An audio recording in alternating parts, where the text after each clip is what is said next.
Hello, this is the last part in the introduction. Look at the page number 12. Ode to Autumn, written on 19 September 1819, at the height of Keats' poetic skill is, according to F.R. Lewis, about the Shakespearean theme of ripeness is all in King Lear, the acceptance of death and rebirth by death, described by Alan Tate as a nearly perfect piece of style. The poem is an attempt to find beauty in the neglected, de-glamorized aspects of nature and life, like Coleridge's dejection and Keats' own melancholy. The critical consensus about the ode celebrates it as a paean to the season of autumn, with its fruitfulness, its flowers, and the song of its swallows gathering for migration. The poem, divided into three stanzas of 11 lines written in iambic pentameter, Keats attempts to find beauty in the lengthening days, chilly weather, and brown fields of fall. The time just before winter squelches the last bit of warmth and everyone retreats to their fires and hot cider. The first stanza addresses the sun, the autumn as the close friend, bosom friend of sun. The second stanza describes it as a female pagan goddess. And the third stanza consoles it by asking to listen to its own music. The sensuous synesthetic imagery of each stanza makes the poem, according to Harold Bloom, as close to perfect as any shorter poem in the English language. So this paragraph is about the poem. That is, the poem Ode to Autumn was written by John Keats on 19 September 1819. So he published this poem on 19 September in 1819 at the height of Keats' poetic skill. According to F.R. Lewis, about Shakespearean theme of ripeness is all in King Lear, the acceptance of death and rebirth by death. അപ്പോൾ കീറ്റ്സിൻ്റെ ഏറ്റവും poetic സ്കില്ലിൻ്റെ ടോപ്പിലുള്ള സമയത്താണ് ഇദ്ദേഹം ഈ ഒരു odd to autumn എന്നുള്ള poem എഴുതിയിട്ടുള്ളത്. Odd എന്ന് പറഞ്ഞാൽ ഒരു ലിറിക് പോയാണല്ലോ. അപ്പോൾ ഈ ഓട്ടം സീസണ് പ്രൈസ് ചെയ്യുന്നൊരു ഓഡാണ് കീറ്റ്സ് എഴുതിയിട്ടുള്ളത്. അത് അദ്ദേഹത്തിൻ്റെ പോയറ്റിക് സ്കില്ലിൻ്റെ ഏറ്റവും ടോപ്പിലുള്ള സമയത്താണ് അദ്ദേഹം ഈ ഒരു പോയം എഴുതിയിട്ടുള്ളത്. F.R. ലൂയിസ് അതിനെപ്പറ്റി പറഞ്ഞിട്ടുള്ളത് എന്താ, ഷേക്സ്പീരിയൻ തീം ഈ കിങ് ലിയറിൽ ഒരു പറഞ്ഞിട്ടുള്ള ഒരു തീമാണ് റൈറ്റ്നെസ് ഈസ് ഓൾ എന്നുള്ളത്. That is acceptance of death and rebirth by death. ഡെത്തിലൂടെ ഡെത്തും റീബർത്തും പുനർജന്മം ആക്സെപ്റ്റ് ചെയ്യുക എന്നുള്ളത്. അതുപോലെ റൈറ്റ്നെസ് ഈസ് ഓൾ എന്ന് പറഞ്ഞു കഴിഞ്ഞാൽ ഏറ്റവും മൂർധന്യാവസ്ഥയിൽ എത്തിയിട്ടുള്ള ടൈമിലാണ് ഈ കീറ്റ്സ് ഈ ഒരു പോയം എഴുതിയിട്ടുള്ളത്. Okay, described by Alan Tate as a nearly perfect piece of style, the poem is an attempt to find beauty in the neglected, de-glamorized aspects of nature and life.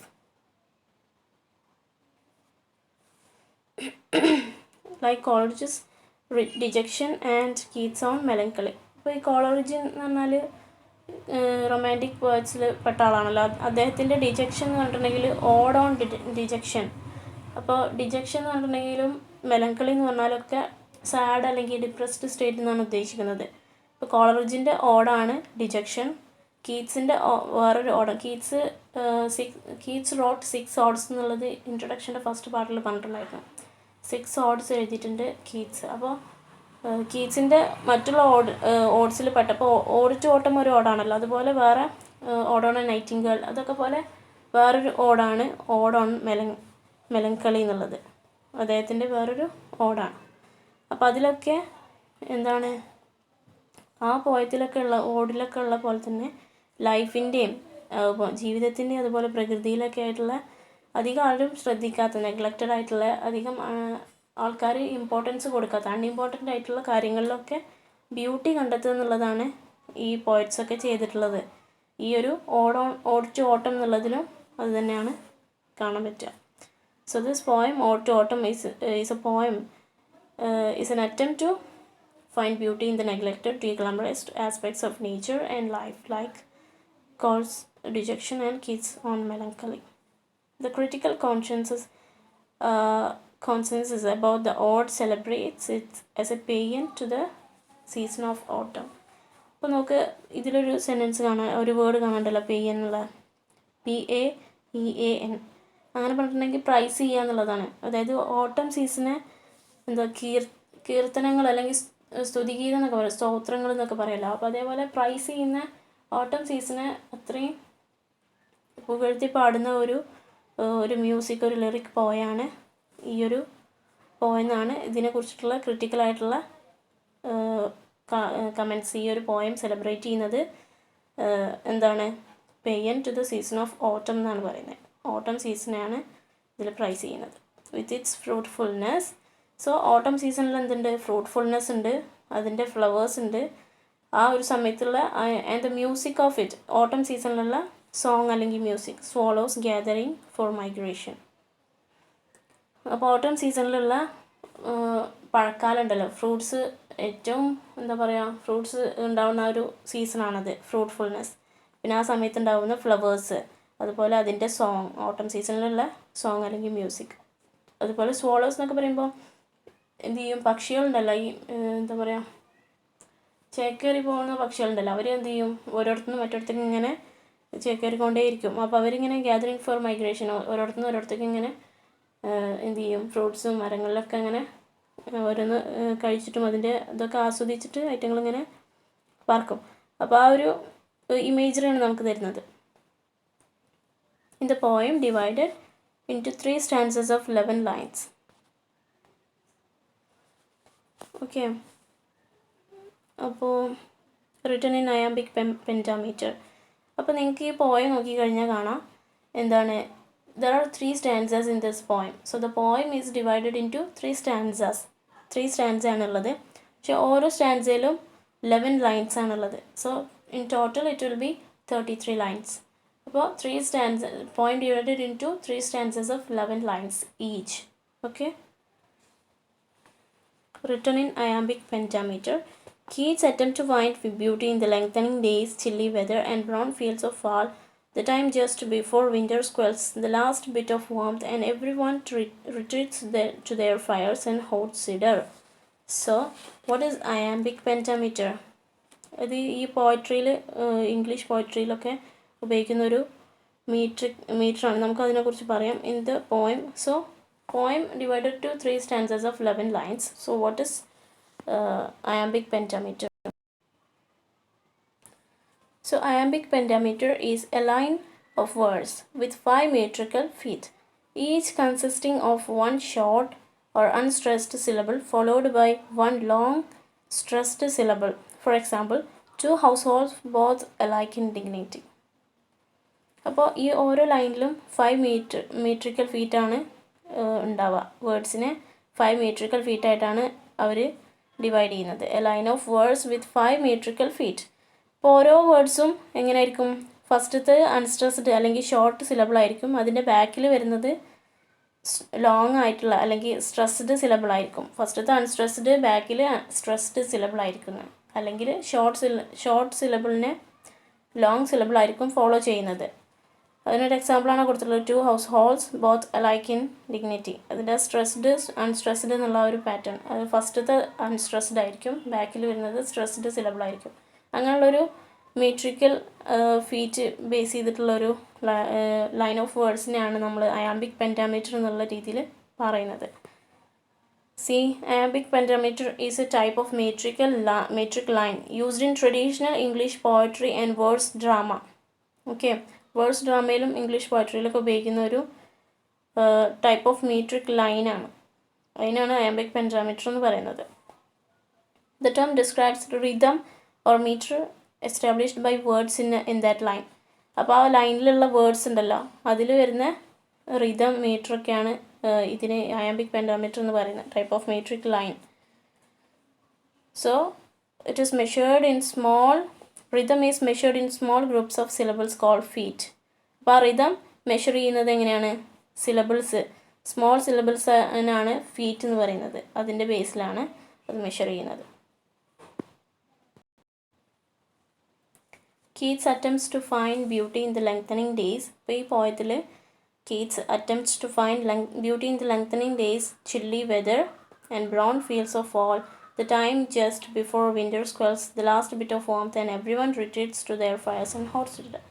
So ഇവിടെ ഞാൻ പറഞ്ഞല്ലോ, നേച്ചറിൻ്റെ ബ്യൂട്ടിയാണ് കാര്യമായിട്ട് നമ്മുടെ കീറ്റ്സിൻ്റെ ഒക്കെ പോയത്തിൽ കാണാൻ പറ്റുക. അപ്പോൾ ഇതിലെന്തൊക്കെയാണ് പറഞ്ഞിട്ടുള്ളത്? ഈ ലെങ്തനിങ് ഡേയ്സ് എന്ന് പറയുമ്പോൾ വൈകുന്നേരങ്ങൾ അതിൻ്റെതായിരിക്കും. അതുപോലെ ചില്ലി വെതർ എന്ന് പറയുമ്പോൾ തണുപ്പിൻ്റെ ഒരു വെതർ, വിൻ്റർ വെതറിൻ്റെ ഒരു കാലാവസ്ഥയാണ് പറയുന്നത്. പിന്നെ ബ്രൗൺ ഫീൽഡ്സ് ഓഫ് ഫാൾ, എന്താ പറയുക, ആ ബ്രൗൺ കളറിലുള്ള ഫീൽഡ്സ് എന്ന് പറയുമ്പോൾ പാടങ്ങൾ. Okay, the time just before winter സീസണിൻ്റെ തൊട്ട് മുമ്പുള്ള സമയം. അപ്പോൾ എങ്ങനെയായിരിക്കും എന്നുള്ളതാണ്.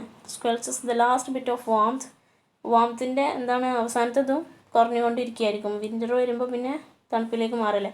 എവറി വൺ റിട്രീറ്റ്സ്, അപ്പോൾ എല്ലാവരും എന്ത് ചെയ്യും? ഫയർ, ഈ ചൂട് കൊള്ളാൻ വേണ്ടിയിട്ടുള്ളതിലേക്ക് മാറും. ആൻഡ് ഹോട്ട് സിഡർ, ആപ്പിളിൽ നിന്ന് ഉണ്ടാക്കുന്ന ആ ഒരു ലിക്വർ, അതിലേക്കും ആളുകൾ റിട്രീറ്റ് ചെയ്യുമെന്നാണ് പറയുന്നത്. The first stanza address the autumn as the, അപ്പോൾ 3 stanzas ഉണ്ടെന്ന് പറഞ്ഞില്ലേ. First stanza address autumn as the close bosom friend of sun. അപ്പോൾ ഇവിടെ ബോസം ഫ്രണ്ട് എന്നുള്ളതുകൊണ്ട് ഉദ്ദേശിക്കുന്നത് എന്താ?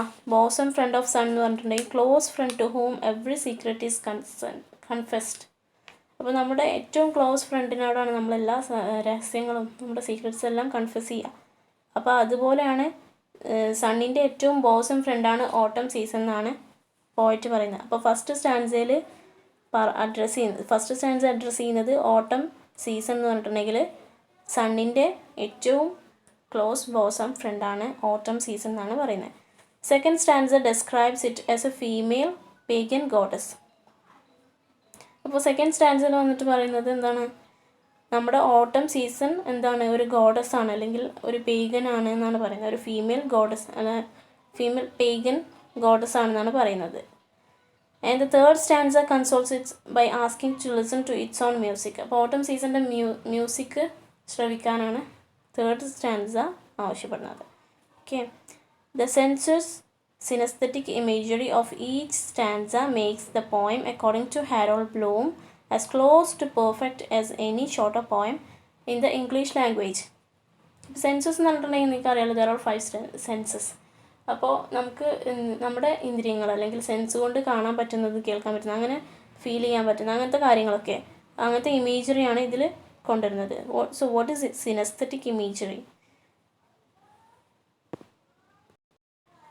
Synesthetic imagery, see, a condition in which one type of stimulation evokes the sensation of another, as when the hearing of a sound produces the visualization of a color. A sensation felt in one part of body as a result of stimulus applied to another, as in referred pain. അപ്പോൾ സിനസ്തെറ്റിക് imagery എന്ന് പറഞ്ഞിട്ടുണ്ടെങ്കിൽ എന്താണ്? ഒരു കാര്യം മറ്റൊന്നിൻ്റെ സെൻസേഷന് ഉണ്ടാക്കുന്നത്, Evoque ചെയ്യുന്നത്. അപ്പോൾ നമ്മളിപ്പോൾ ഒരു സൗണ്ട് കേൾക്കുകയാണ്, നമ്മളൊരു സൗണ്ട് കേൾക്കുമ്പോൾ നമ്മളൊരു കളറ് വിഷ്വലൈസ് ചെയ്യണം. അതിൻ്റെ ഇമേജറി നമ്മൾ എന്ത് ചെയ്യാണ്? ഒരു കാര്യം കേൾക്കുമ്പോൾ അത് നമ്മൾ വിഷ്വലൈസ് ചെയ്യുന്നുണ്ടല്ലോ. അപ്പോൾ ഒന്ന് മറ്റൊന്നിനെ ഇവോക്ക് ചെയ്യുന്നുണ്ട്. അതാണ് സിനസ്തെറ്റിക് ഇമേജറി എന്ന് പറയുന്നത്.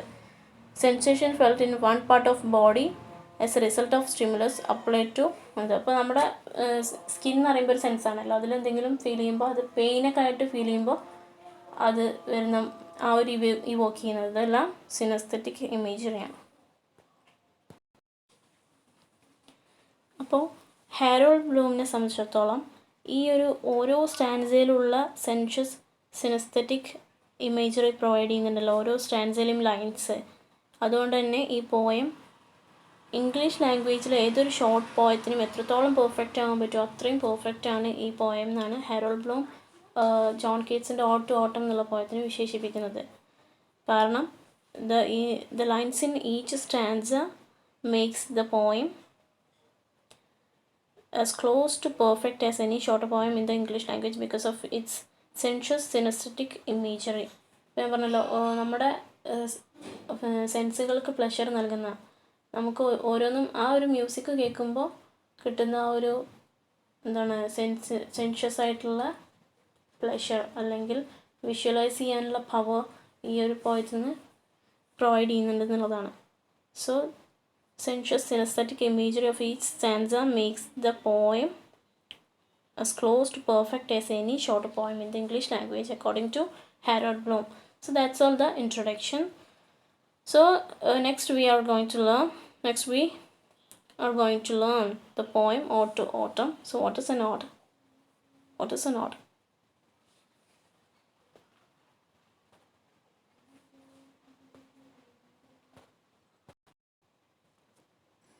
An ode is a lyric poem, typically one in the form of an address to a particular subject, written in varied or irregular meter. So ഇത് പറഞ്ഞാൽ iambic pentameter ആണ്.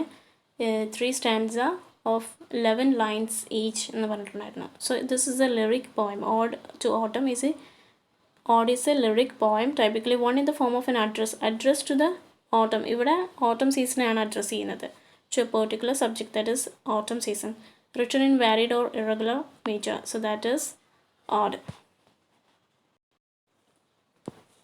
Ode to Autumn, season of mist and mellow fruitfulness, close bosom friend of the maturing sun, conspiring with him how to laud and bless with fruit the vines that round the thatch even run, to bend with apples and the moss to cottage trees, and fill all fruit with ripeness to the core, to swell the gore and plumb the hazel shells with a sweet kernel, to set budding more and still more later flowers for the bees, until they think warm days will never cease, for summer has o'er-brimmed their clammy cells. Second stanza. Who hath not seen thee oft amid thy store? Sometimes whoever seeks abroad may find thee sitting careless on a granary floor, thy hair soft lifted by the winnowing wind, or on a half-reaped furrow sound asleep, drowsed with the fume of poppies, while thy hook spares the next swath and all its twined flowers. And sometimes like a gleaner thou dost keep steady thy laden head across a brook, or by a cedar press with patient look thou watchest the last oozings hours by hours.